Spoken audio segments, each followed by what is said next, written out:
Exécuté par qui? Fabrice Florent. Bonjour, bonsoir, bon après-midi à toutes et à tous et bienvenue dans ce nouvel épisode d'Histoire de succès. Un jeudi sur deux, à partir de 6h du matin, je retrace avec une ou un invité son parcours de vie qui l'a amené à son succès depuis la petite enfance jusqu'à aujourd'hui. Alors je suis Fabrice Florent et mon métier c'est de faire parler les gens. Je fais parler de mes invités de leur intime parce que je suis convaincu que l'intime est bien plus universel qu'on ne le pense. Vous verrez, vous vous reconnaîtrez peut-être dans les histoires des gens qui parlent dans mon micro alors qu'ils racontent leur histoire. Je fais donc parler des gens plutôt dans des podcasts de conversation sur divers sujets, des pères de paternité, des mères de maternité, des célébrités de leur parcours vers le succès, des hommes de masculinité et aussi, bien sûr, des gens de leur rapport à l'argent. Je fais aussi un talk show avec ma partenaire Mimi Hegel qui s'appelle le Fab et Mimi Show. Bref, vous retrouverez tous les liens dans les notes de cet épisode si vous voulez découvrir ces autres podcasts. Et d'ailleurs, si vous découvrez mes podcasts, je fais pas mal d'autres choses. Allez donc voir ça sur mon site internet fabflorent.com, fabflorent.com. Si mes podcasts et mon travail vous aident d'une manière ou d'une autre, alors vous pouvez m'aider en retour en m'envoyant un don en argent sonnant et trébuchant avec votre carte bleue ou alors en vous abonnant à mon Patreon à partir de 5€ par mois. Vous trouverez les liens dans les notes de cet épisode. Merci d'avance, c'est très cool. Enfin, si vous aimez le podcast, vous pouvez vous y abonner, mettre un chouette commentaire et 5 étoiles au podcast sur votre appli de podcast préféré, en particulier si vous écoutez sur Apple Podcast ou Spotify. Et surtout, partagez cet épisode et ce podcast autour de vous s'il vous a plu. Je suis sûr que vous connaissez des gens que mon travail pourrait intéresser. Vous pourrez également venir commenter avec mes auditrices et mes auditeurs chaque épisode directement sur mon Discord. Je vous invite à aller découvrir Discord, c'est un petit logiciel génial qu'il faut installer sur son téléphone ou sur votre ordinateur. En fait, vous pouvez me suivre sur les différentes plateformes et réseaux sociaux et trouver toutes les infos pour me contacter dans les notes de cet épisode. Merci d'avance et bonne écoute. Allez là. On va commencer comme ça. Voilà. Ok, super. Salut Yvan. Salut. Bienvenue. Merci beaucoup. Bienvenue dans l'Histoire de succès. J'ai cherché sur Apple Podcast. J'ai vu que t'étais dans 0 podcast. C'est possible ou pas? Alors j'en ai fait qu'un, mais alors là c'était avec Nassim et je sais même pas s'il l'a sorti. Il l'a mis sur YouTube, mais est-ce qu'il l'a mis en podcast sur un streaming? Je sais pas. Apparemment pas. Ouais, ben le seul que j'avais fait c'était avec toi et Mimi à l'époque. À l'époque, ouais. On va en parler. Ah ouais. On s'est connus toi et moi. T'étais un bébé. Non, ouais. mais c'est vrai. Ouais, non, mais je commençais quoi. T'étais très grand parce que t'étais déjà grand. T'étais pas un bébé, mais tu démarrais tout juste quoi. Ouais, je commençais. Ouais. Et aujourd'hui, t'es devenu un grand gaillard. En fait, pour les gens qui te connaissent pas. En gros, t'es vraiment moi j'ai l'impression que t'es un artiste multifacette quoi. Tu fais plein de choses, on va en parler, mais tu joues bien sûr, tu chantes, oui, Nani Nana. Pour celles et ceux qui connaissent pas, je vous mettrai un lien, c'est obsédant. Tu produis, tu réalises tes propres vidéos, enfin tu fais tout seul quoi. Ouais. Et donc là, ça faisait un petit moment qu'on s'était pas vu, et je m'étais dit bon bah. Yvan, il a peut-être commencé, il s'est peut-être entouré, quoi, tu vois. Et là, tu me disais non, moi, je suis toujours tout seul avec ma bite et mon couteau et je produis mes trucs tout seul, quoi. Ouais, j'ai un peu plus de gens, mais maintenant, il y a plus ma mère qui m'aide qu'avant, parce qu'avant, j'étais vraiment tout seul. Maintenant, il y a ma mère qui m'aide. Mais oui, la plupart, enfin, pour vraiment toute la partie de production pré-prod et post-prod, je suis tout seul. Voilà. Et t'as plus d'1 million d'abonnés sur YouTube. Ouais, 1,6 million, ouais. 1,6 million, c'est ouais, mais j'ai pas augmenté depuis genre 2 ans, je suis au même stade. Donc, ouais. C'est plus dur sur YouTube, on va peut-être en parler aussi, de parler de tout ça. T'as quoi? T'as 300 000 sur Insta, non? C'est ça? Non, sur Insta, je commence à peine à le développer, mais je suis à 220 000 à peu près. Ouais, ça va. Mais ouais, après. Et t'es sur TikTok aussi? J'ai commencé TikTok, on m'a forcé à faire TikTok. Bah oui. Déjà, à faire TikTok, ça se dit pas, tu vois. Oui. On m'a forcé à faire un TikTok il y a 1 an, et là, j'en suis à 120 000 abonnés. Ça y est, t'es vieux, quoi. Et t'as dit, on va faire TikTok. Ah non, mais franchement, je suis dépassé par cette appli. Déjà, j'y vais jamais, j'ai jamais scrollé une seule fois. Seule fois où j'y vais, je poste, et je me barre. Et je regarde juste les commentaires sur mes posts. Ah ouais, sinon, t'es pas rentré dedans, quoi. Non, j'ai jamais eu le truc. Et attends, j'ai vu que t'avais 600 000 abonnés sur Facebook aussi. Ouais, alors ouais, j'ai commencé par Facebook en fait. Ah oui, c'est vrai. 700 000 même, je crois. Mais oui, 600 aussi, 700 000. Mais ouais, j'ai commencé par Facebook. Il y a toujours des gens qui te suivent. T'as tous les papas et les mamans qui mais regardent alors tes vidéos. Alors non, c'est ça qui est ouf, c'est que j'ai vraiment plusieurs communautés. C'est pour ça que j'ai la chance de toucher vraiment plusieurs publics. Ouais. Donc à chaque fois, je fais des vidéos parce que je fais des vidéos sur beaucoup de sujets différents. On va en parler, ouais. Et ben, je me dis toujours qu'il y a forcément un public quelque part. Tu vois, parfois, je poste des shorts et sur YouTube et sur Facebook, Insta, TikTok. T'en as une sur Facebook, elle va cartonner. Sur YouTube, elle va faire rien du tout. Sur TikTok, et du coup, c'est intéressant de voir ça. Oui, et puis comme tu dis, tu parles de plein de sujets, tu parles de sport, tu parles de... t'as des vidéos, là tes dernières vidéos c'est à la ville versus à la campagne quoi, t'as toujours un peu ce truc et j'imagine à quel point ça doit parler à plein de gens différents quoi. Finalement tu représentes un peu la France quoi, avec ton petit accent du sud. Mais en vrai tu rigoles, mais en ce moment c'est vraiment un sujet pour moi ce truc là, parce que je t'en parlais tout à l'heure, mais j'ai vraiment envie de produire mon propre film le plus tôt possible. Et ce que je constate quand même après plusieurs années... Ça fait 8 ans que tu fais ça. Ouais, ça fait 8 ans que je fais ça. Et je me rends compte que dans le milieu audiovisuel, et dans sa globalité, je trouve que les accents, et même très particulièrement en tout cas le milieu du sud-ouest, du sud, il est très peu représenté. Moi, à part... on va me sortir Jean Castex et Jean Lassalle, super. Qui ont un accent... Qui c'est qui vraiment performe avec un vrai accent du sud-ouest? Alors oui, il y a Thibaut InShape, mais je le prends pas dans la fiction, il est plus sur YouTube. Oui. Mais qui c'est qui, dans le monde de l'audiovisuel, vraiment est représenté quand tu vois, je sais pas, les festivals de Cannes, j'en sais rien, ou d'autres. Ouais. Et c'est vraiment un sujet pour moi, parce qu'en fait, je me rends compte que des sujets comme Ville versus campagne, moi qui viens de la campagne et qui ai grandi là-bas, ça me touche tellement ce sujet, j'ai tellement de choses à dire dessus. Et quand je vois qu'il y a autant... de réactions positives à ce genre de format, je me dis mais putain, mais en fait je suis pas tout seul, tu vois. Bah ouais. Et il y a vraiment un souci de représentativité. Je le vois dès que je poste une vidéo par rapport au sud-ouest, par rapport à la campagne, il y a un vrai public pour ça, et j'ai l'impression que c'est un peu enfin il y a un artiste qui pense à nous quoi. Ouais, qui a percé, qui pense à nous. Ouais, et en plus qu'il le fait, bon, alors là, c'est horrible ce que je vais dire, mais... Ouais, tu vas te lancer des fleurs, mais non, mais juste pour dire... ici pour... t'as le droit. Non, c'est pas pour dire que je le fais bien, mais c'est pour dire que je le fais de façon moins caricaturale que quand tu caricatures pour le coup une communauté. Si tu caricatures la communauté de la campagne, tu vas très facilement tomber dans le côté très bof, très... Ce qui t'empêche pas de te moquer de la campagne et de mais bien sûr. Tu t'en fais de la dérision, quoi, mais bien sûr. C'est marrant. Bien sûr, il faut montrer, bien sûr, toutes les on va dire les extrêmes, en tout cas, de la campagne, mais en tout cas, j'essaye de le faire avec plus de subtilité et montrer que, il y a autre chose que tout ça, quoi. C'est pour ça que t'as pas gommé ton accent. Depuis toutes ces années. En vrai, je le gommerai jamais. Mais ouais. En fait, déjà, je suis un peu. Il y a plein de gens qui sont montés à Paris, entre guillemets, quoi, tu vois, des artistes, etc., et qui ont fait en sorte de gommer leur accent parce que les gens du spectacle, d'une manière générale, ont dit non, mais il faut pas que t'aies d'accent, quoi, le plus neutre possible. Mais ce qui est ouf, parce que on est 67 millions en France. Oui. Paris représente 2 millions de personnes. Et pourquoi on ne devrait pas vraiment mettre en avant cet accent-là, comme pouvait être à l'époque, je sais pas, des Fernandel, même Louis de Funès, on entend un accent qui, tu vois, pas forcément celui du sud-ouest ou même autre.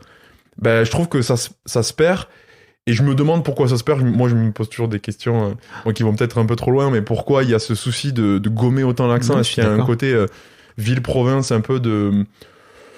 on va dire de supériorité de la ville, tu vois, un peu du dédain par rapport aux gens de la campagne.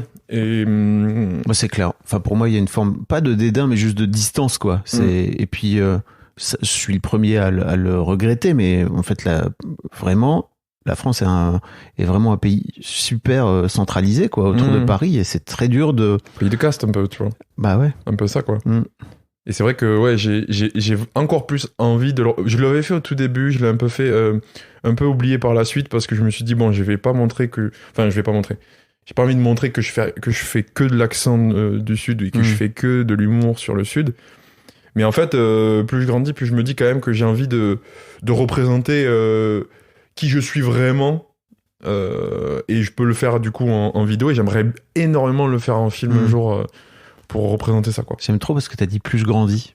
Bon, pour les gens qui te voient pas et qui te connaissent pas, t'es un grand gaillard de 2 mètres. En plus, tu pousses à la salle, là, c'est ça, non? Oh là là, le Bah mec. oui, mais je fais de la muscu depuis très longtemps. Ouais. J'en fais depuis l'âge de mes 15 ans, donc oui. T'as eu un début de carrière sportive, etc. Enfin, on va parler de tout ça, hein, tu sais, dans ton podcast. La première question que je pose à tous les gens, c'est à quoi tu ressemblais quand t'avais 7-8 ans? 7-8 ans, c'est quoi? C'est CE2? Ouais, c'est un CE2, c'est primaire, quoi. Bah, franchement, j'étais... Est-ce que tu mesurais déjà 2 mètres ou... Ouais, je pense qu'à 9 ans, je faisais déjà 1m75 ou 1m70, tu vois. Mais j'ai vraiment été grand très tôt. Genre, je faisais cette taille-là que j'ai actuellement en 3ème, tu vois. Oh ouais. Ouais, j'ai vraiment été très grand très tôt. Donc, ouais, au primaire, j'étais un peu le chef du groupe, mais qui a pas envie d'être chef du groupe, mais qui l'est malgré lui. Donc, il en profite pour... Parce que tu faisais 3 têtes de plus que tout le monde, c'est ça? Ouais. Une fois, il y avait le directeur, bon ça c'était en maternelle, mais il y avait le directeur de la maternelle qui avait dit à ma mère, écoutez, Yvan il fait un geste dans la cour, tout le monde le répète, quoi. Et au bout d'un moment, il y avait ce truc où c'est les lois de la nature, tu vois, un peu quand t'es petit, tiens, il y a le plus grand, faut l'écouter, tu vois. Et cette position-là, moi, elle m'a toujours un peu, même jusqu'à aujourd'hui, je fais beaucoup de réflexions sur moi-même, mais ce truc de, tu vois, parfois j'ai envie d'être un leader pour des choses, mais à la fois, à des moments, j'ai pas trop envie de l'être, et parce que j'estime qu'on est tous à la même place, etc. Et parfois, on me donne des places que j'ai pas envie d'avoir, même si elles sont agréables, ben, j'ai l'impression qu'on me les donne de manière naturelle. Ok, t'as un exemple? Je sais pas. Un exemple? Non, ce serait trop perso. Ouais, trop perso, je pense. Mais ouais, je sais pas. C'est peut-être l'occasion de dire que tu parles rarement de toi. Ouais, j'aime pas trop parler de ma vie privée, ouais. Donc merci de venir là. C'est que généralement tu te montres très peu en tant que toi. C'est-à-dire que t'es tout le temps dans tes personnages, t'as tout le temps un masque, quoi. Ouais. Bah déjà, le fait de parler juste normalement comme ça en story, je l'ai jamais fait depuis je sais pas, 6-7 ans, tu vois. Okay. Les gens me voient que dans mes vidéos parler, quoi. Ok. Donc ouais, généralement, tu veux dire que les gens de ton entourage ont tendance à te filer des responsabilités que toi, t'as pas forcément voulu endosser, quoi. Ouais, c'est ça. En fait, souvent, on me donne... Alors là, c'est énorme, je pensais pas du tout parler de ça. Mais ça a été vraiment le sujet d'une réflexion des 2-3 dernières années, que ce soit avec mes potes, que ce soit avec mon taf, etc. Parce que je travaille toujours souvent avec des potes, avec la famille, etc. Ou même des gens que je considère vraiment à mon égal, ce qui est normal. Hein. Mais dans le sens où, tu vois, quand t'as des mecs de la technique, quand t'as des mecs qui, aux yeux de la société, techniquement, devraient être... il y aurait une sorte de hiérarchie professionnelle, tu vois. Moi, je déteste ça. D'ailleurs, mes potes en jouent souvent à faire genre, à m'appeler chef, tu vois. Moi, je déteste ça.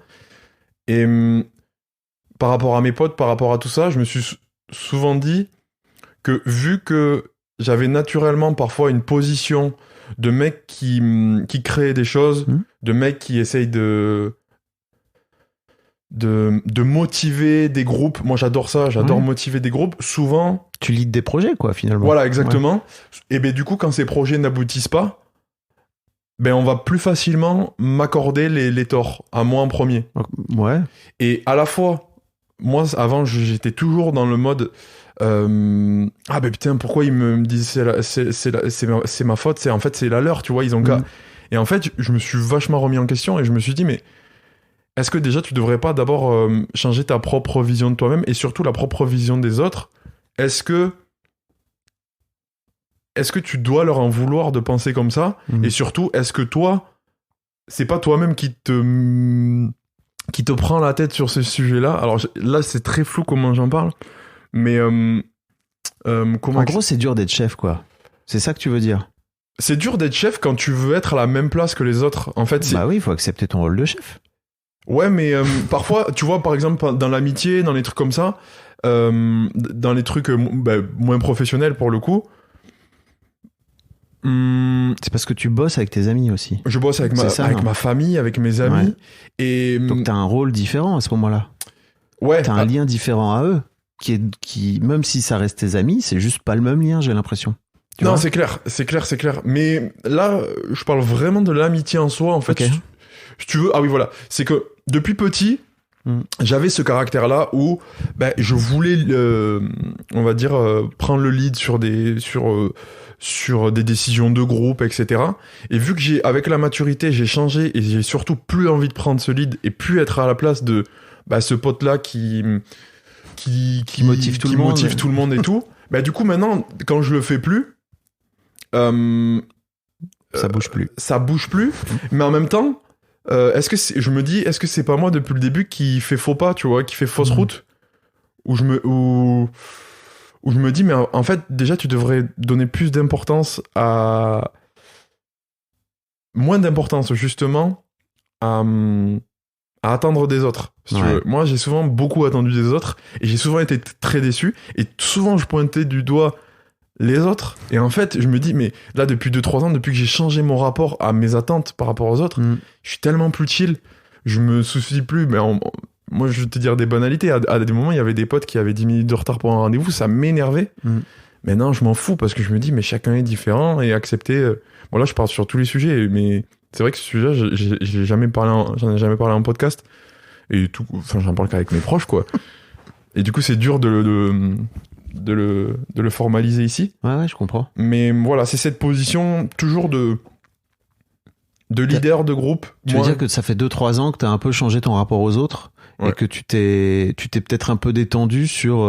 t'avais l'impression qu'avant, c'était toi qui détenais la vérité, entre guillemets, c'est ça? C'était toi qui avais raison, quoi. C'est ouf que tu comprennes ce que j'ai dit. Ouais, j'ai compris. Tu le vulgarises vraiment trop bien. C'est ça, en fait. C'est ça, vraiment. Je suis sorti de ce truc-là et c'est pour ça que ça me fait penser à ta question de base quand j'étais petit. C'est que vu que j'avais cette position de leader très tôt, j'ai très souvent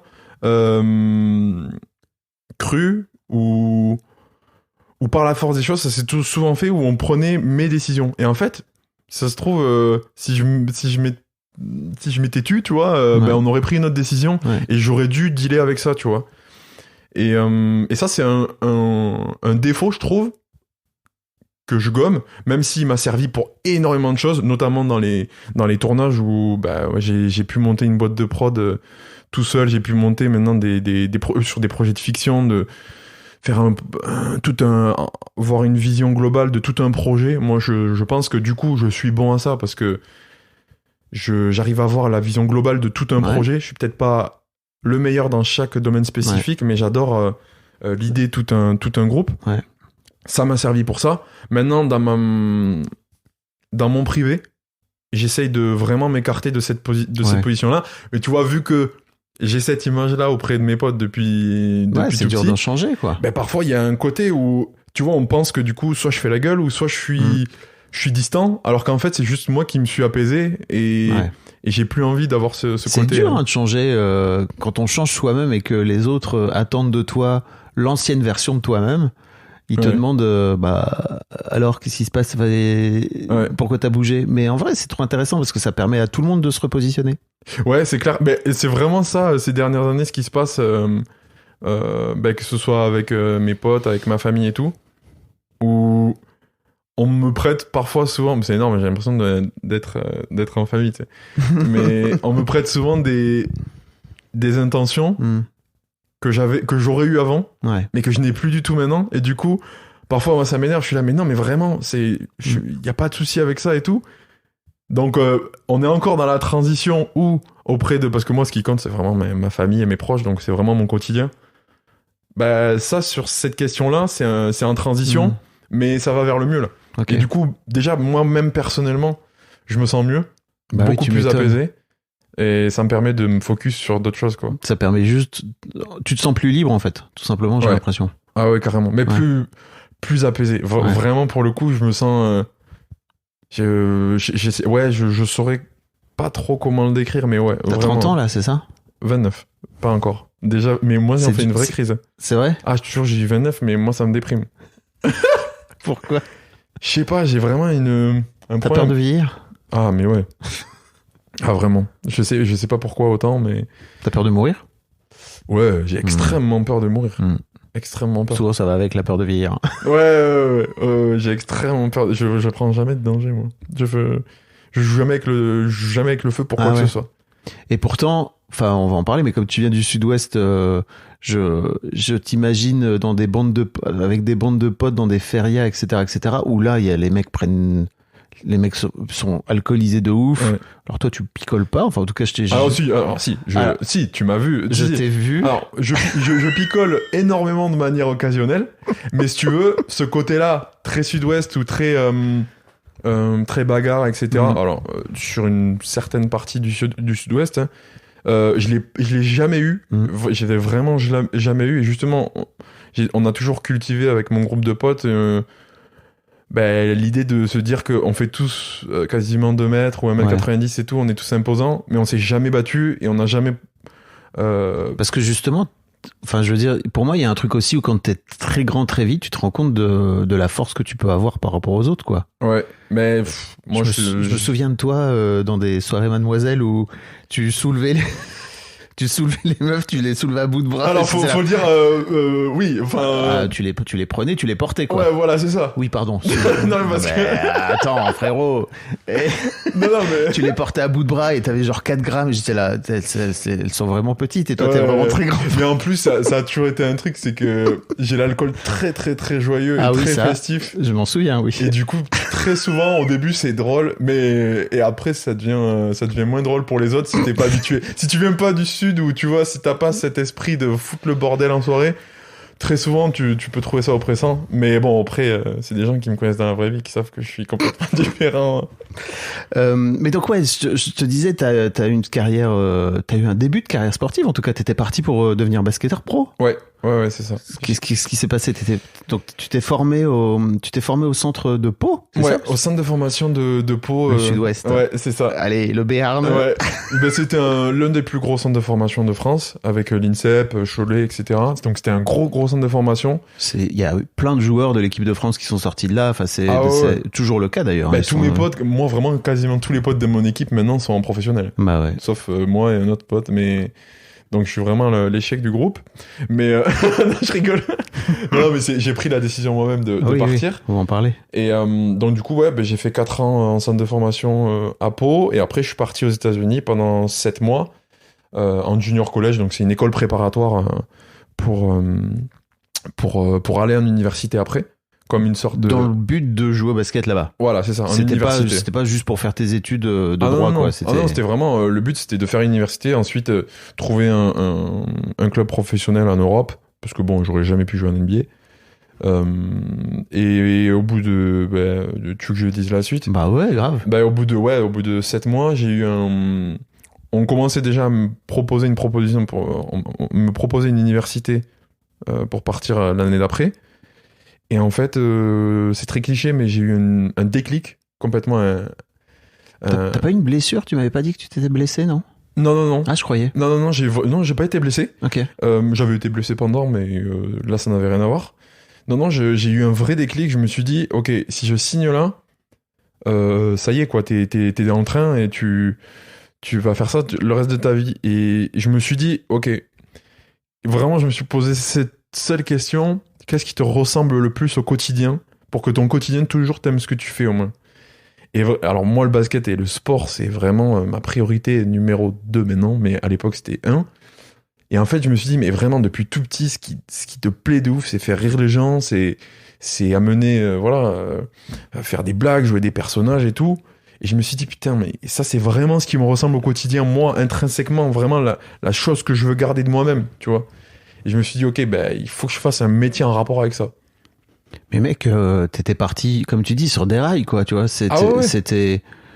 Enfin, comme tu dis, j'imagine que tes potes, toute ta bande de potes, ils étaient partis pour devenir pro et que... Enfin, tu vas pas au centre, pour expliquer un peu aux gens, mais tu vas pas au centre de formation de Pau pour t'arrêter, quoi. De toi-même. C'est une exigence folle, quoi, tu vois. Oui, là, c'est vraiment... Pour moi, je le compare souvent, le sport de haut niveau à l'armée en termes de discipline.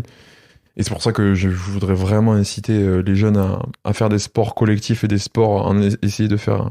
En tout cas, de s'élever au plus haut niveau possible dans le sport, parce que c'est vraiment l'école de la vie pour moi. Et non, j'ai rarement vu, en tout cas, à ce niveau-là, en jeune, quelqu'un qui a arrêté de lui-même sans blessure. C'est vrai que... Alors, peut-être que j'ai pas assez d'exemples. Mais souvent, soit on t'arrête parce que bah, tu n'as pas les capacités. Mais c'est vrai que, en plus, bah, j'avais fait des tonnes de démarches pour partir aux États-Unis. Donc, quand j'ai dû annoncer ça. Puis il y avait un peu un truc, c'est une forme de rêve, non, d'aller jouer dans une université aux États-Unis quand t'es basketteur, c'est incroyable, quoi. Ah, mais Parce que là-bas, c'est. Pour expliquer aux gens qui l'ont pas, tout est centré autour du sport à l'université.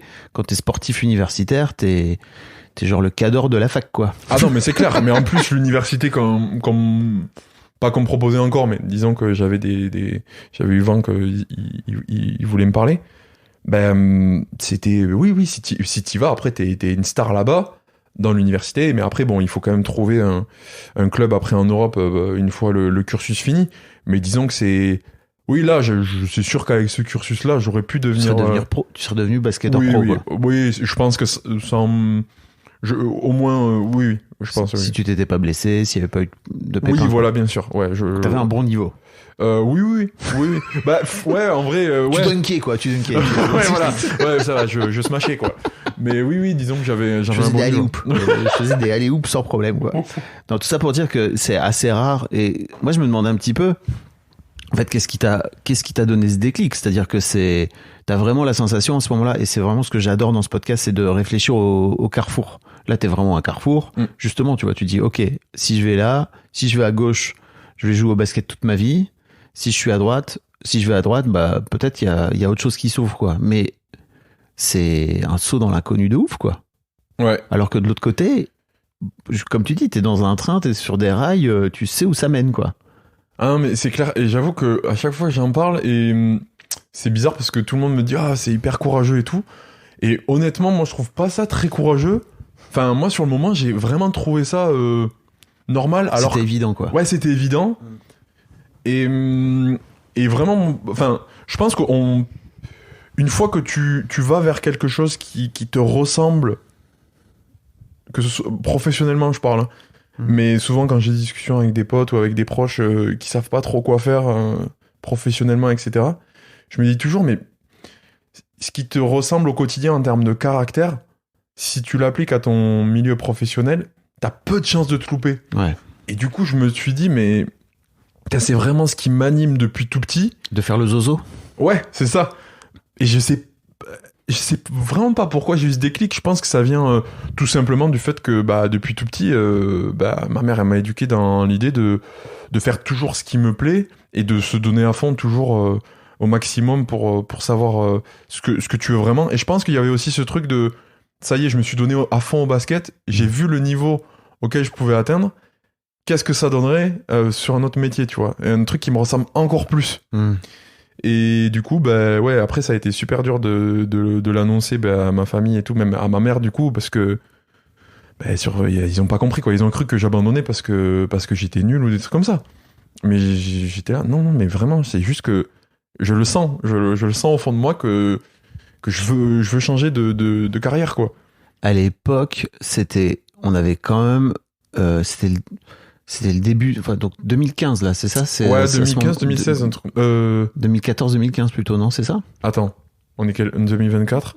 Ouais, c'est ça. Ouais, 2015, un truc comme ça. 2015-2016, un truc comme ça. Donc à l'époque, il y a plein de sketchs sur YouTube. C'est vraiment l'époque. Hein. Aujourd'hui, tu disais hors micro là que vous êtes plus que deux à faire de la fiction. Ouais. Vous êtes plus que deux à faire de la fiction sur YouTube. Il y a plus grand monde qui fait de la fiction sur YouTube. Mais à l'époque, c'était non-stop. Ça n'arrêtait pas. Ah quoi. ouais, bah c'était Studio Bagel, Golden Moustache, Canal+.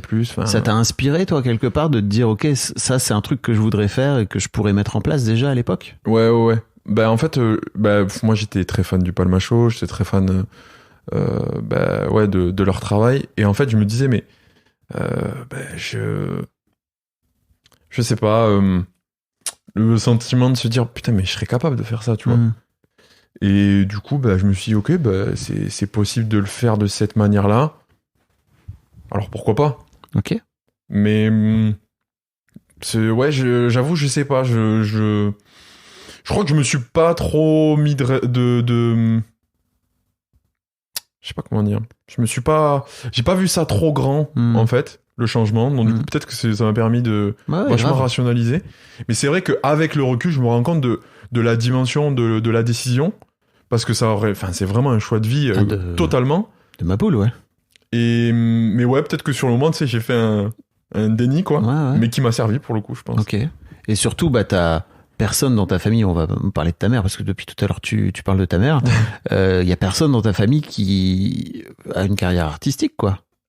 Ah si. Ah ouais? Ah ouais, ben mes deux frères. Bah, j'ai pas alors. Non, tu non, vois. mes deux frères, il y en a un qui, les deux sont designers de formation. Il y en Ok. a un qui est designer depuis bah, c'est toute sa formation, donc maintenant depuis 12 ans. Ah oui, donc, mais c'est des artistes de l'objet, quoi. Oui. Ce qui n'a strictement Ah, rien à non, voir avec les les arts du spectacle. Ah quoi, non, tu art vois. du spectacle, non, pas du tout. Ouais. Non, on est plus, enfin, je suis le seul extraverti de la famille, quoi. Vraiment, pour le coup, non, mes deux frères sont, on va dire, sont plutôt le contraire de moi niveau exposition et ne pas se mettre devant les caméras. Mais non, en plus, surtout venant du Sud en plus, dans le Sud, il y a très peu Bah de oui, gens qui ce que tu disais tout à l'heure, qui quoi. pratiquent ça, ouais. Ouais. Donc ouais, non, de ce milieu-là, c'est sûr que non. Ok. Donc t'y vas, YOLO. Qu'est-ce qui se passe dans ta vie à ce moment-là? Tu te dis, ok, 2015-2016, là, je sais plus. Tu te dis, ok, je vais à Paris, je vais voir ce qui se passe déjà pour commencer. Ouais, en fait, mes frères habitaient Ouais. tous les deux dans le même appart à Paris. Et du coup, je Coloc. dis, yo les gars, on va revivre ensemble comme à l'époque. Parce que moi, je les avais quittés depuis mes 16 ans en centre de formation et Ouais. tout. Et du coup, on a vécu à 3 dans un 30 mètres carrés, à 3 grands de 2 mètres quasiment, dans un 35-40 mètres carrés, ouais. Et dans la même chambre que mon frère et tout, donc super. Quand t'as 20 ans, c'est. Mais bon, franchement, je m'en plains pas. C'est déjà le luxe d'avoir un toit, déjà, c'est parfait, surtout sur Paris. Et donc, du coup, je suis arrivé sur Paris et au tout début, j'avais ce truc de me dire, bon, il faut que je me forme et je vais tester un BTS audiovisuel et tout. Et en fait, très vite, si tu veux que je raconte la suite. Vas-y. Après, je me suis dit, bon, écoute, je vais faire mes propres vidéos pour montrer ce que je fais. Et j'en ai fait une ou deux. Et à cette époque-là, moi, je suivais le studio Bagel, etc. Et il y avait Marion à l'intérieur, Marion Séclin. Ouais. Et du coup, je me dis, mais putain, j'aime bien comment elle joue et tout. Je vais juste lui écrire en lui envoyant une de mes vidéos en lui disant, juste qu'est-ce que t'en penses? Juste, qu'est-ce que t'en penses? Est-ce que tu penses qu'il y a du potentiel? Et elle m'a répondu, et en me disant, en plus, j'ai un truc à te proposer et tout. Est-ce qu'on peut se voir demain ou je sais plus? Puis j'étais là, putain, incroyable. Elle veut me rencontrer et tout. Et donc, du coup, je la rencontre, ça se passe super bien. Et elle me dit, demain, je tourne pour une vidéo pour Mademoiselle. Et j'ai besoin d'un gars qui jouerait dedans, quoi. Je dis, ouais, grave. Et là, du coup... Incroyable. La rencontre... C'est comme ça qu'on se rencontre. Ouais, voilà, c'est ça. Ça s'est fait de manière assez naturelle. T'as été le souffre-douleur, hein, la figure masculine de plusieurs vidéos. Je me souviens notamment d'un faux reportage... c'était quoi? C'était pour le 1er avril, on avait fait ça, genre une sorte de... Tu te souviens de ça ou pas? Ouais, ça me dit un truc. De faux documentaires sur qui sont les féministes, et donc tu te faisais kidnapper par les meufs et tu te faisais mettre des tampons dans le pif et tout, là, tu te souviens? Où elle te convertissait à devenir un mec bien. Ah ouais, putain, c'est vrai, je m'en souvenais plus. Ah ouais. T'avais oublié. Ouais, non, mais il y a eu tellement il y a longtemps, ouais. Cette époque-là, je produisais tellement de contenu par semaine que du coup, c'est vrai qu'il y a des trucs que j'ai oubliés. Incroyable. Bon, en plus, pour le coup, c'était pas vraiment toi qui le produisais, mais tu jouais la figure masculine. Ouais, c'est clair. Moi, je me souviens d'une vidéo qui m'avait trop marqué, qui avait trop cartonné sur le harcèlement de rue. Ouais. Garde ton avis pour toi. Carrément, c'était la première. C'est la première fois que ça cartonnait, même pour moi, sur Facebook, ce truc-là. Ça, c'est très drôle, hein. Ouais, c'était marrant. À l'époque. Ouais. Donc, en gros, c'est Marion qui t'a un peu mis le pied à l'étrier, c'est ça? Marion, elle m'a poussé à penser professionnel, dans le sens où moi j'étais là, je postais mes vidéos sur ma page perso de Facebook, mais vraiment le plouc, quoi, tu vois. Non, pas le plouc. Ouais. Le gars qui sait pas, qui a jamais fait. Ouais, mais enfin, je veux dire, je le savais, mais tu sais, il y avait ce truc toujours. Mais de toute façon, sur toutes les plateformes où je suis arrivé, TikTok on m'a forcé, YouTube on m'a forcé, Facebook on m'a forcé. À chaque fois, il y a ce truc de ouais, mais j'ai pas la légitimité, tu vois, le truc. J'y vais pas. Je sais très bien que ça se fait, mais je veux pas me prendre pour je sais pas qui, tu vois. Toujours. Il y a eu toujours ce truc-là. Encore en fait. Aujourd'hui, là, sur TikTok, c'était quand? C'était l'année dernière. Mec. Mais en fait, je me Ça fait 7 ans que tu fais ça maintenant, c'est bon, t'as la légitimité. Mais tu sais, mais vraiment à chaque vidéo que je poste, moi j'ai toujours l'impression que je recommence à zéro. Que dès que je vais la poster, si ça plaît pas, je vais perdre tout le monde, tu vois. Ah ouais? Ouais, il y a ce truc de je dois toujours élever le niveau à chaque fois. Et tu vois, pour les shorts, quand je voulais pas en sortir parce que je me suis dit, mais mes vidéos elles sont pas shortables. Alors les shorts, c'est les pardon. formats courts de YouTube. Ouais, les formats courts. Qu'ils ont sorti ça, je sais pas, ils ont sorti ça il y a 1 an peut-être. Ouais, 2 ans, ouais, un an, 2 ans. Ouais. Et on m'a toujours forcé à faire ça, enfin ma famille, parce que ils me disaient, mais ça va faire la promotion de tes vidéos. Bah ouais. Et je suis là, mais non, mais mes vidéos elles marchent pas en short. Moi je les ai pensées sur des longs. Et en fait, en faisant le montage et en les postant, parce que c'est souvent ça, souvent, t'as une intuition d'un truc, et c'est une fois que t'as l'avis des gens qui le confortent que tu te dis, ah ouais, ok, Ah bah en ouais. fait. Et je me suis dit, bon, bah vas-y, je vais tester. Et là, les shorts ont cartonné. Et même encore aujourd'hui, quand je poste des shorts, il y a des shorts, je me dis, mais putain, mais ça va pas marcher, c'est nul, en fait. Et en fait, ça cartonne. Et quand ça cartonne, je me dis, ah ouais, si, en fait, c'est bien. Ça, c'est un truc, j'en parlais avec Tanguy hier. Je sais pas si ça existe, ce syndrome. Mais tu sais, de regarder à chaque fois son travail en arrière et se dire toujours qu'on a fait de la merde. Et c'est une fois que tu le regardes vraiment, tu te dis, ah, mais non, ça va, c'était pas de la merde, en fait. Et moi, j'ai toujours en tête de me dire, tout ce que j'ai fait avant, c'est nul. Alors, ma dernière vidéo, dans ma tête, pour moi, si je la regarde, je vais être gêné, tu vois. Et en fait, quand je la regarde, je suis là, bah non, c'est super, en fait. Enfin, c'est super. Je me dis pas c'est super, mais je me dis, c'est pas gênant, En vrai, tu vois. ça fait le taf, quoi. Ouais. Et ça m'est arrivé pour beaucoup, parce que là, je me suis replongé dans toutes mes anciennes vidéos. Et ça m'a fait ça pour toutes les vidéos. S'il y a un psy ou une psy qui nous écoute, vous Ouais. pouvez écrire à Yvan pour lui dire Je sais pas à quoi c'est dû, ça. est-ce qu'il y a un syndrome, comme tu dis. Ouais, c'est ça, le fait de se dénigrer son soi du passé, peut-être. Après, moi, je trouve ça assez normal que tu te vois en permanence évoluer, tu vois, et que tu te dises, bon, bah, ok, ce que j'ai fait auparavant, c'était moins bien, mais tu peux aussi le regarder avec beaucoup de sympathie et de douceur, quoi, tu vois. Eh ben, j'apprends plus à le faire, ça. Ça fait partie de tout ce qu'on disait par rapport au fait de transitionner vers le fait de se détendre, de se détendre le slip un peu. C'est vraiment de baisser, pas les exigences envers toi-même, mais je sais pas. Parce que j'ai toujours énormément d'exigences pour moi, mais de baisser les exigences de mon moi du passé aussi, tu vois. Ouais. Genre, t'as pas fait que des conneries. Ah, en quoi t'as l'impression, parce que là, tout ce que tu me dis, moi, ça me renvoie au sport de haut niveau, quoi. Tu vois, il y a un vrai truc de surexigence envers soi-même, de la part de soi, déjà, pour commencer, mais aussi de, généralement, tout l'entourage, les coachs, les entraîneurs, enfin, peu importe. À quel point ça t'a forgé? Parce que tu disais tout à l'heure, je veux encourager tout le monde à faire du sport co.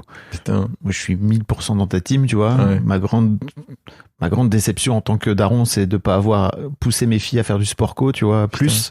Ouais. Et quand je vois avec le recul tout ce que ça m'a appris, t'apprends à perdre, t'apprends à gagner, mais t'apprends à perdre ensemble, t'apprends à gagner ensemble. Ah non, mais c'est complètement fou, quoi. Bah, puis, cette notion-là de sport collectif et de vraiment forcer les jeunes à faire du sport très tôt. Moi, je voulais même en faire un livre et je me suis replongé dans mes souvenirs de sport très jeune et tout.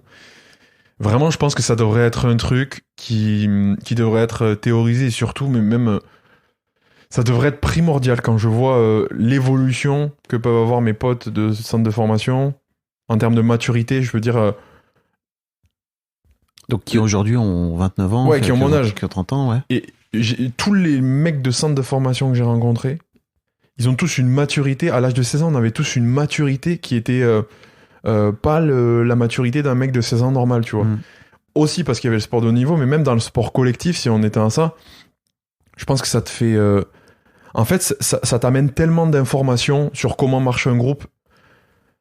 Ça te confronte à chaque entraînement, à chaque match, que en fait, déjà, tu vas échouer. En fait, le sport, déjà, globalement, t'apprend à échouer toutes les minutes. C'est-à-dire que tu fais du tennis, tu loupes une balle, tu échoues. Tu réussis juste après. Donc, il y a cette notion d'échec et de réussite qui est instantanée et qui te fait... qui te le met dans le crâne constamment. Et dans l'effet de groupe, ça te fait dire aussi que t'es dépendant aussi de l'émulsion du groupe en te disant, bah, si j'apporte pas ma pierre à l'édifice, le groupe peut pas aller. Mais si lui ne l'apporte pas non plus, bah, ça va pas le faire non plus. Donc il faut que tout le monde arrive à avoir une connexion, il faut que tout le monde arrive à avoir une discipline. Et cette discipline-là, pour le coup, dans le haut niveau, bah, on l'a tous. Et c'est ça qui était super plaisant, c'est que bah, tous mes potes de centre de formation, j'ai encore gardé contact avec tous d'entre eux parce que on se retrouve sur tellement de notions, même s'ils ont des business différents, même s'ils ont des carrières différentes, on se retrouve sur toutes ces valeurs-là de discipline, de cohésion, d'entraide et d'exigence, d'ambition. Et ça, moi, j'adore. Mais qui sont pas, avec le recul, tu crois, aussi un peu too much? Tu vois, quand tu dis que tu apprends à être un peu plus doux avec toi-même, pour moi, ça fait partie aussi des trucs que la surdiscipline. Alors ça, c'est personnel, je pense. Parce que, ouais, je pense que l'exigence, elle est plus personnelle, elle est plus de. Parce que tes potes, tu les sens plus doux envers eux-mêmes? Tes potes de centre de formation? Dans la vraie vie, ouais. Ok. Ouais. Je trouve qu'ils ont pas. Enfin, en tout cas, peut-être que. Alors, ils ont plus tendance à être comme moi aussi dans la vraie vie, mais disons que c'est pas un truc que je rapporterais à la vie perso. Ok. Pour le coup, ça c'est plus personnel. Mais la discipline que tu t'infliges dans le travail, moi c'est vrai que je remercie vraiment le seigneur du sport de haut niveau parce que vraiment ça m'a inculqué tellement de notions de la vie. Mais ça m'a éduqué autant que mes parents, quoi. Et du sport co, donc. Ouais, du sport co. Parce que c'est encore différent. Ah, bien sûr, oui. Bien sûr, carrément. Et surtout que, ouais, c'est cette notion de partage. Et puis surtout que tu te crées un socle d'amis, en fait, très tôt. Moi, tous mes potes d'enfance, je les ai connus au sport, tu vois. Et il y a toute cette notion-là où, en plus, qui est super intéressant, que je peux même transposer à ma vie actuelle, c'est que moi, je travaille aussi avec mes potes en tournage, qui sont mes potes dans la vraie vie aussi. Et quand t'es jeune et que tu déconnes avec tes potes à la récré et que tu dois jouer avec eux un match où, sur ce match-là, il faut qu'on se discipline ensemble, il faut qu'on se motive ensemble. Il y a une sorte de, ok, on met l'amitié de côté pendant un moment et on se met ensemble sur un projet commun. Et ce truc-là, moi, je trouve qu'il est hyper formateur pour un jeune. Et c'est pour ça que la plupart du temps, mais pour moi, je le rapporte même souvent à la fraternité, ceux qui ont des frères, des sœurs, ceux qui ont vécu en collectif, je retrouve beaucoup plus d'atomes crochus avec ces gens-là parce qu'il y a cette notion de partage collectif, quoi. J'avais interviewé Kevin Mayer il y a quelques mois. C'est vrai. Dans Histoire de mec, tu vois. Oh là là, j'adore ce mec. Qui est donc décathlonien, genre top niveau mondial du décathlon. Meilleur du monde. Et il adore le basket. Je sais pas si tu sais, mais si tu Bien vois, sûr, de temps en temps sur Insta, il shoot, énormément. Il fait des dunks et tout. Ouais. Et je lui demandais pourquoi il adorait le basket. Et il me disait, pour moi, le basket, c'est le décathlon du sport co. Ouais. Et j'étais là, bah oui, c'est évident. J'avais jamais capté comme ça, mais bien sûr que c'est le sport le plus complet. C'est ouf parce que j'en parlais avec des potes là le week-end dernier et il y a une pote à moi qui me dit mais en fait un pote à moi qui me dit mais le basket c'est vraiment le sport le plus complet. Et je dis mais en fait c'est vraiment le sport qui te réunit, que ce soit la qualité des jambes, la qualité des bras, l'adresse, la dextérité, le saut, l'explosivité, la force. La vision de jeu. La vision périphérique et qui m'aide encore aujourd'hui, moi, franchement, même, tu vois. Ouais. Ah ouais, vu que j'étais un meneur, tu vois, donc un meneur, c'est celui qui organise l'équipe et qui doit voir où faire les passes, etc. Le mec etc. est un meneur de 2 mètres, hein, pour les gens qui savent au basket, ils savent. Ah ouais. Donc généralement, en fait, on peut expliquer un peu pour les gens qui savent pas, mais plus t'es grand, plus t'as de problèmes de psychomoteur, quoi. Ouais, c'est ça. Moins t'es rapide et moins t'es vif, et du coup, tu vas t'attaquer à des profils plus grands et plus solides, donc du coup, qui sont plus des intérieurs, etc., dans la raquette, etc. Mais moi, j'ai toujours été un meneur de grande taille parce que j'adorais partager la balle, j'étais plus un passeur plutôt qu'un scoreur. Et cette vision périphérique, je dis ça, j'en rigole, mais parce que moi, tu vois, ça me sert vraiment dans la vraie vie de tous les jours, cette vision périphérique de, quand tu vois le danger, que ce soit même pour passer le permis, non, mais c'est vrai. Ouais. C'est vrai, j'en parle souvent avec une pote à moi qui me dit, mais putain, mais comment t'as vu ça et tout? Mais j'ai des potes, c'est pareil, ils vivent un peu le même truc où, on a développé des petits sens comme ça. Bon, après, peut-être que j'en fais trop, tu vois, mais c'est vraiment des trucs que j'adore vivre. Je suis d'accord avec toi, moi, ça m'a beaucoup aidé à, tu vois, tu parles de conduire. Pour moi, je vois exactement ce que tu veux dire, quoi. Le basket t'aide enfin, t'as pas d'autre choix que de regarder partout autour de toi, quoi. Ouais, carrément. Tu dis la vision périphérique. Ouais. Je voulais te parler aussi de ton aspect multifacette, tu vois. Parce que on en a pas parlé, mais tu fais de la musique aussi. C'est énorme, juste, je reviens juste sur le mot multifacette. Tu choisis exactement les sujets, depuis tout à l'heure, qui me représentent le plus.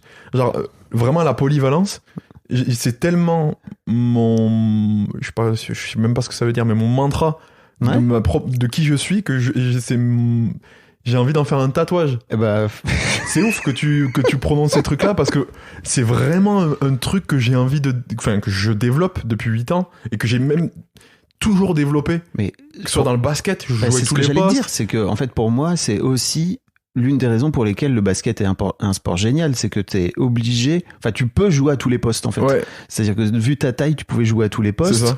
T'es obligé de défendre et d'attaquer. Mm. Il y a plein de sports où tu fais soit l'un soit l'autre, quoi. Ouais. Et c'est très drôle de voir que t'as transposé ça finalement. Ah ouais, mais tout dans la vie. J'ai l'impression que tout est en rapport avec le fait de toucher à plein de choses. Même, tu vois, dans la vraie vie, tu regardes mon algorithme YouTube, souvent mes potes qui le voient, mais ils comprennent rien. Il y a du sport, il y a de la politique, il y a... Ah, tu veux dire tes recommandations, Oui, mes recommandations, pardon, en ouais. tant que Ouais, que watcher, quoi. Que C'est ça, personne oui. qui regarde. Ouais. J'ai des vidéos techniques d'étalonnage, j'ai de l'histoire, et j'adore m'intéresser à tous les sujets, et j'adore prendre une vision globale comme ça. Et bref, pardon, du coup, je t'ai coupé, tu m'as parlé de multifacette, tu fais de la musique, oui. Enfin, je fais pas de la musique. J'interprète, c'est mon frère Ouais.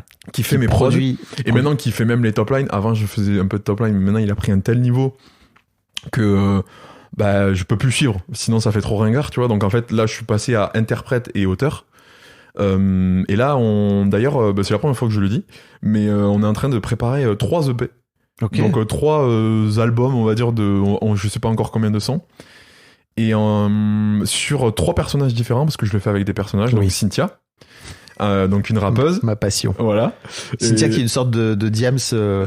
Il faut expliquer aux gens aussi. Oui, Enfin, je pardon. mettrai des liens en fait pour Ouais. les gens qui veulent aller découvrir et tout. C'est que quand tu dis Cynthia, c'est pas juste Cynthia, c'est un vrai personnage que t'interprètes toi. Ouais. Donc le grand gaillard de 2 mètres là, qui est un peu Cynthia, elle est un peu en mode Aya Nakamura, Ouais, quoi, c'est tu une vois. wesh, quoi. Elle va pas, tu peux pas lui la faire, quoi, tu vois. Ouais. Elle parle souvent de relations avec les mecs, etc., quoi. Ouais. Et j'ai depuis toujours, j'essaye de la... Alors, mes personnages récurrents, je les fais un peu moins maintenant, mais je vais un peu les refaire un peu plus. Mais disons que ça a toujours été un défi pour moi de les amener, qu'on les catégorise très facilement, donc qu'on sache exactement ce qu'elles font, mais de les amener parfois sur des sujets autres. Tu vois, par exemple, Cynthia, je l'ai pas fait que parler des mecs non plus, et parfois je lui apporte une certaine subtilité, parce que c'est ce qui m'intéresse vraiment dans... Mais t'es pas dans la caricature de ton Non, voilà, perso, c'est quoi. ça. C'est ça. J'ai toujours essayé d'amener un truc. Tu vois, quand je fais des personnages féminins, c'est vraiment essayer d'être au plus vrai possible et pas faire une voix de crécelle. Essayer de faire une voix qui est vraiment. Oui, qui est pas une caricature. Tu veux Oui, pas oui, oui, caricaturer oui, tes oui, persos, oui, quoi. voilà. Je sais pas pourquoi je veux partir dans des explications. Ça marche très bien Non, comme non, ça. moi je l'avais, quoi. Tu vois, Ouais, ouais. je crois que les gens l'auront aussi. Et du coup, oui. Tes personnages, tu les aimes. Attends, on va parler de 2 secondes de tes personnages avant de parler de musique, mais Ok. tes personnages, ils sont en toi. Ouais, T'es pas tout seul dans ta tête.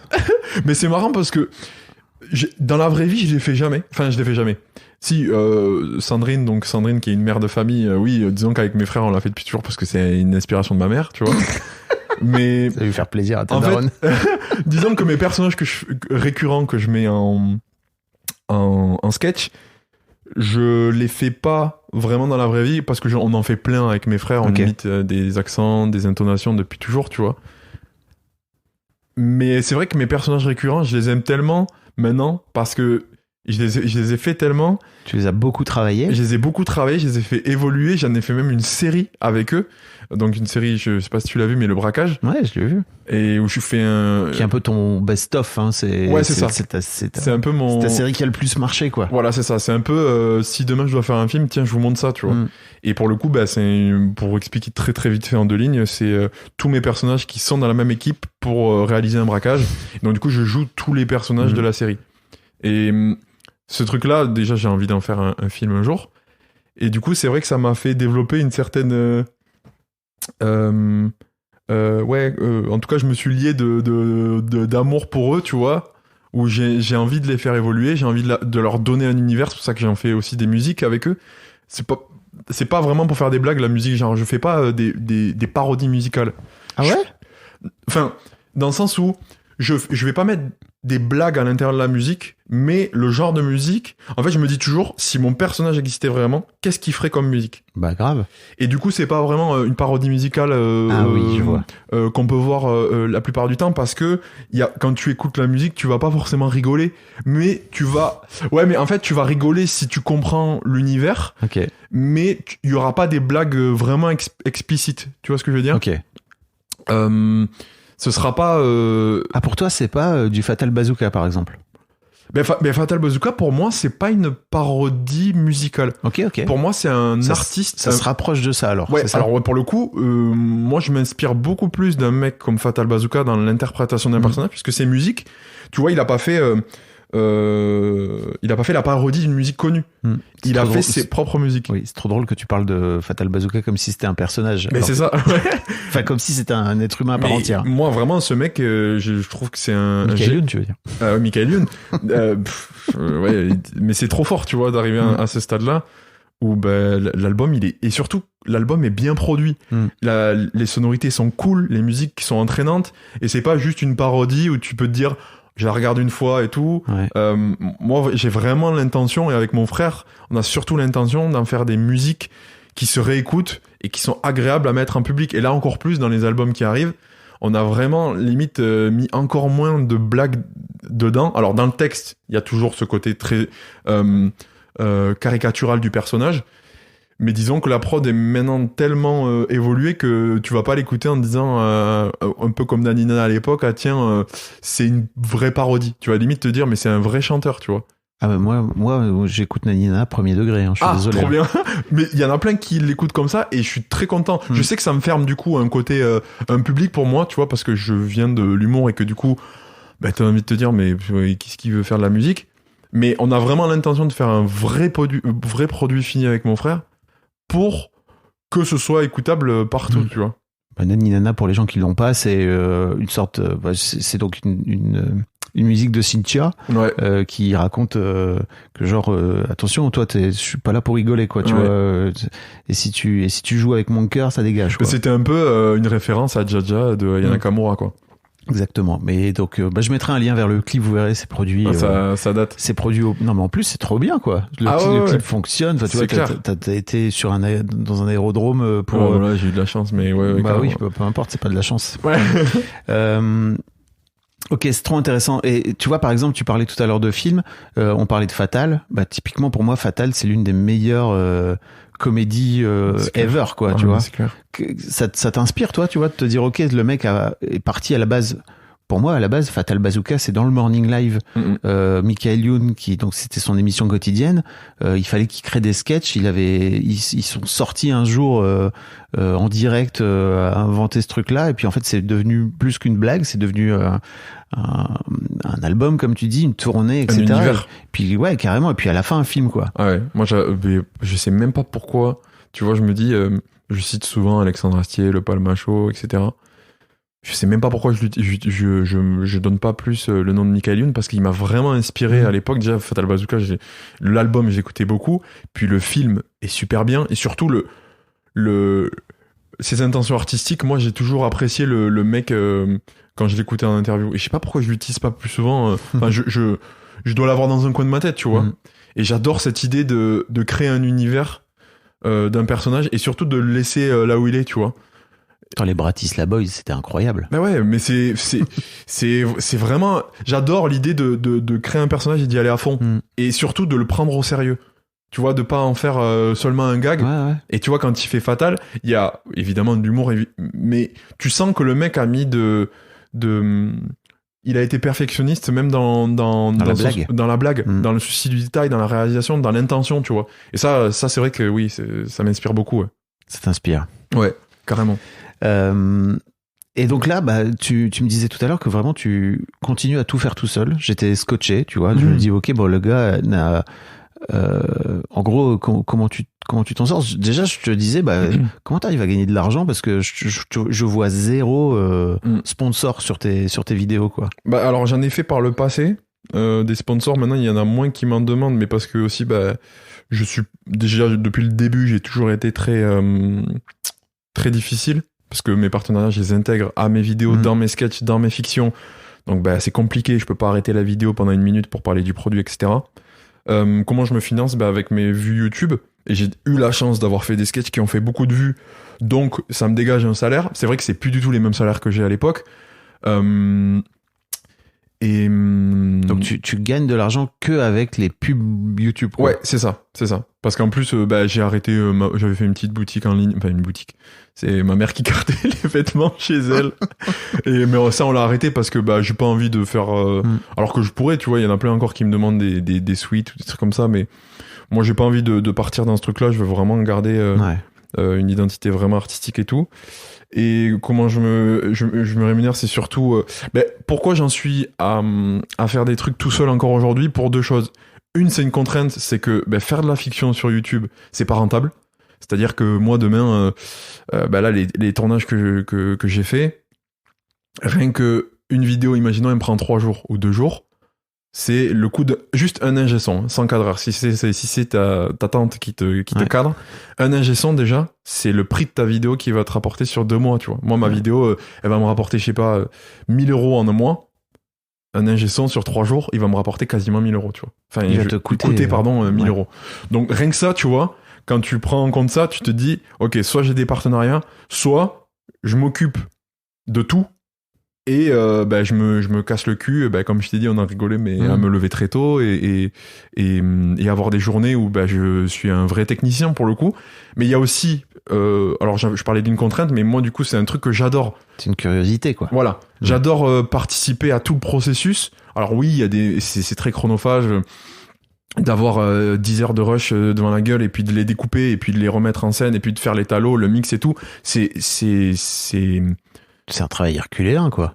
Oui, enfin non mais en vrai oui, c'est énormément de travail, mais je veux dire je reste devant mon bureau et je m'en plains pas parce que il y a des gens qui ont des travails qui sont beaucoup plus compliqués et moi c'est vraiment une chance. Donc je m'en plaindrai jamais. Et ce que je veux dire, c'est que c'est assez rare qu'à ton niveau d'abonnement, de notoriété, etc. Parce que si on met tous tes abonnés, t'as plus de 2 millions d'abonnés, quoi, clairement. Ah, oui. Non, mais vous savez, bien sûr. Mais non, mais t'as beaucoup de gens qui te suivent. Ouais. C'est assez rare dans le milieu, pour les gens qui l'ont pas forcément, qu'il y ait un artiste qui se retrouve à continuer à tout faire tout seul de façon un peu artisanale, quoi, tu vois, comme à la maison, quoi. Ouais. Parce que, comme tu l'as dit tout à l'heure, on est peu à faire de la fiction. Donc déjà, ça réduit vachement le groupe. Et donc du coup tu fais de la fiction et t'as envie de le faire de qualité et t'as envie de le faire en mettant vraiment beaucoup d'implication dans le projet, donc t'es obligé de t'occuper de tout et il faut forcément avoir une discipline personnelle où tous les jours tu te lèves très tôt pour faire du montage, pour écrire des trucs comme ça et faut pas s'écouter. Mais encore une fois, moi c'est une chance d'avoir ce luxe là et on en parlait tout à l'heure un peu off podcast, mais c'est vrai que j'ai du mal parfois à entendre des gens qui viennent de l'audiovisuel et qui arrivent à, je mets des guillemets, à se plaindre, tu vois, de leur travail parfois. Parce que vraiment, c'est un privilège de pouvoir travailler sur des choses qui font rire. Il y a vraiment la majorité des personnes en France qui n'ont pas ce luxe-là. Et ça me viendrait jamais à l'esprit. Je pense que toute ma vie, j'ai envie de garder ce côté artisanal, même si un jour je produis des films, j'ai envie de garder ce souci du labeur, parce que je trouve que ça donne vraiment déjà de beaux souvenirs et une fierté, tu vois. Après 8 ans, tu vois, parfois il y a 5 ans, je me disais j'ai hâte de déléguer des choses et tout parce que j'en ai marre. Avec le recul, je me dis putain, mais heureusement que je suis passé par là, et ça me fait encore plus plaisir d'y être encore, parce que je sais que ça m'apporte une formation professionnelle qui est unique, en fait. Tu vois. Ah oui, il n'y a pas beaucoup d'artistes qui jouent, qui écrivent, parce que tu écris aussi tes textes, qui jouent, qui sont aussi capables de mixer, de mixer du son ou d'étalonner de la vidéo, quoi. Ouais, je pense qu'il doit y en avoir, peut-être qu'ils le disent pas aussi, mais en tout cas qui s'occupent de tout le processus. C'est vrai que Pour moi, il y en avait plein il y a 10 piges. Parce que t'étais obligé de tout faire. Oui, et donc, oui, mais c'est ça. Mais en fait, ce qui est intéressant, c'est que j'ai l'impression que de ce fait-là, ces gens qui faisaient tout ça, ils avaient pas forcément beaucoup de skills, tu vois, et qu'à un moment donné, ils ont juste décidé de déléguer et ils ont arrêté de se former. Là où toi, j'ai l'impression que tu as continué à te former. Ouais, t'as continué à apprendre, quoi. Ah, mais je continue toujours à apprendre et je continue toujours à me former. Et maintenant, on en a pas parlé d'ailleurs, mais ça me fait penser à ça, c'est que je vais développer bientôt je sais pas si tu l'as vu en story, mais des interventions en sorte de masterclass auprès de jeunes et même de futurs entrepreneurs. Sur le sport, c'est ça? Non, en fait là, ça fait très longtemps que je réfléchis à un sujet, donc là maintenant je l'ai trouvé, donc ce serait autour de, je te dis juste le titre pour l'instant, mais ce serait la communication invisible. Okay. Donc c'est tout ce qui est en rapport avec comment tu gères ton rapport à ton algorithme. Est-ce que tu en es le tuteur? Est-ce que c'est lui qui est ton tuteur? Comment tu gères la vie en autodidacte? Comment tu gères tes journées? Comment tu t'autodisciplines? Et en fait, c'est pas des interventions pour motiver les gens à entreprendre des choses, etc. Mais c'est à comprendre le nouveau monde dans lequel on vit et vers lequel on va, pour éduquer les jeunes à comprendre pourquoi ils sont parfois la cause et la conséquence de nos algorithmes, en fait. Okay. De pourquoi, en tant que spectateur, tu as un pouvoir, une responsabilité Bref, il y a toutes ces notions-là, et ça me fait penser que, pourquoi on parlait de ça, c'est parce que je veux aussi développer des formations pour les jeunes en autodidacte dans l'audiovisuel, pour faire leurs propres vidéos. Okay. Et parce que c'est vrai que, alors je regarde pas beaucoup TikTok, mais je vois passer des choses, et je trouve que les jeunes je sais pas s'ils ont perdu, ou en tout cas ils ont peut-être moins je sais pas quel mot utiliser, mais en tout cas ils ont moins l'ambition peut-être de scénariser par exemple leur sketch. C'est-à-dire que s'ils font un sketch de ton père dans la cuisine, j'en sais rien, ou non, ton père au cinéma, ils vont mettre un fond vert, un filtre qui est donné par l'appli, et ils vont faire le sketch comme si c'était au cinéma. Moi j'ai envie de dire, prends le temps de chercher, de prospecter un cinéma, de demander à 10 cinémas, il y en a 9 qui vont te refuser, mais il y en a un qui va accepter. Prends le temps d'amener des lumières là-bas, de comprendre la scénographie, de comprendre la lumière, de comprendre comment ça marche un micro, pour apprendre ce que c'est le métier. Parce que si c'est juste te mettre en avant qui compte, je pense que c'est pas la bonne manière d'amener les choses. Et je trouve qu'on a perdu peut-être ce souci de la réalisation. C'est peut-être pour ça qu'il y a moins de fiction aussi, parce que ça fait peur maintenant de faire une fiction. Franchement, tu dis à un gars maintenant, fais de la fiction. Moi, tu dis à un nouveau gars qui commence. Moi, on me dit à l'époque, tu dois faire tout ça pour faire un sketch de fiction de cette qualité-là. Ouais, ok, je vais m'entourer de 5-6 personnes, tu vois. Moi, maintenant, j'ai l'habitude, donc du coup, ça marche. Ouais. Et j'en ai moins peur. Mais si j'avais commencé, on me dit ça. J'ai pas commencé avec ce niveau-là, tu vois. Mais si on m'avait dit il faut en arriver là, mollo quoi, tu vois. Ouais. Pour moi, ça fait aussi partie de on va dire de l'expérience et du chemin finalement. Tu vois. Ouais, carrément. T'as commencé tout seul face à tes petites caméras. Alors t'es toujours tout seul, mais c'est vachement mieux produit aujourd'hui, c'est vachement mieux mixé, c'est vachement mieux étalonné. Trop bien. Non mais c'est trop bien parce que moi je le prends pour clairement pour des retours. C'est comme ça que je me forme aussi, c'est en fonction des retours des gens. J'ai pas vraiment de professionnels à côté de moi, donc j'apprends avec le retour des gens, de ma famille et tout quoi. Attends, je voulais t'amener sur. Tu m'as dit aussi. Enfin, je t'ai vu plusieurs fois dans tes stories dire putain, il y a plus personne qui voit mes vidéos, etc. Là, j'ai l'impression que c'est revenu.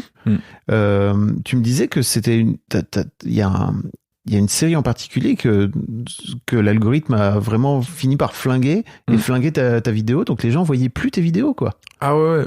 C'était il y a 2 ans pendant le Covid, je pense. En fait, si tu veux, du coup, ça faisait 5-6 ans que je faisais des vidéos sur YouTube, des sketchs, on va dire, de la vie classique, etc. Toutes mes vidéos cartonnaient de ouf à chaque fois. Dès que je sortais, j'avais cette chance-là d'être mis en avant, pour le coup, par l'algorithme. J'ai fait une pause de 6-7 mois pour travailler sur un énorme projet qui était QG de campagne, ce qui était une série sur les élections présidentielles où je faisais 10 épisodes, chaque fois sur un thème, où en gros, c'est un peu comme un caméra café, une équipe de bras cassés qui monte un parti pour accéder aux élections. Donc, c'était pendant les élections. Et donc je l'écris, je m'entoure même d'une journaliste politique, tu vois, j'essaye de faire les choses vraiment très bien produit et tout, je mets énormément d'argent sur le projet, je refuse un gros partenariat parce que je me dis, c'est mon premier vrai projet, on va dire, style télé, il faut, j'ai envie que ce soit hyper authentique. Et l'algorithme alors là j'utilise le mot shadowban, c'est pas shadowban, mais disons que j'avais 1,6 million d'abonnés, j'avais des épisodes qui faisaient 70 000 vues, quoi. Alors que d'habitude, elles faisaient 1 million de vues toutes, tu vois. Et au point de... C'est parce que t'as arrêté pendant 6 mois, tu crois? Non, parce que j'ai déjà arrêté longtemps, souvent, tu vois. Il y avait des fois où je postais pas de vidéos tous les 3 mois, et à chaque fois ça cartonnait. Et même, tu vois, après, plus tard, quand j'avais arrêté pendant 7-8 mois, même 8 mois, j'avais reposté Ville versus Campagne, et là, ça avait recartonné.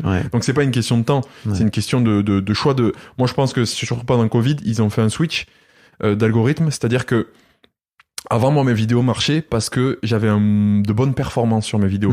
J'avais beaucoup de likes, beaucoup de commentaires, et ce qui faisait mettre en avant la vidéo.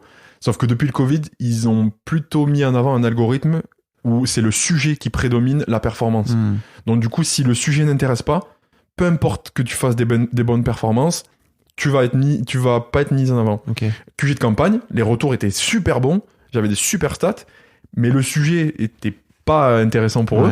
Donc, en plus, c'était une série, et ça, je l'ai appris plus tard, mais c'est vrai que quand t'es sur YouTube et que tu vois un épisode, tu te dis, j'attends que les 10 soient postés. Mais donc, du coup, l'algorithme, il se dit, il a pas vu celui-là. Donc, du coup, ça veut dire que je veux pas voir la vidéo, je référence pas. Et en fait, une fois que t'as posté les 10, j'aurais peut-être dû, limite, poster les 10 d'un coup, par exemple, tu vois, peut-être que ça aurait été mieux.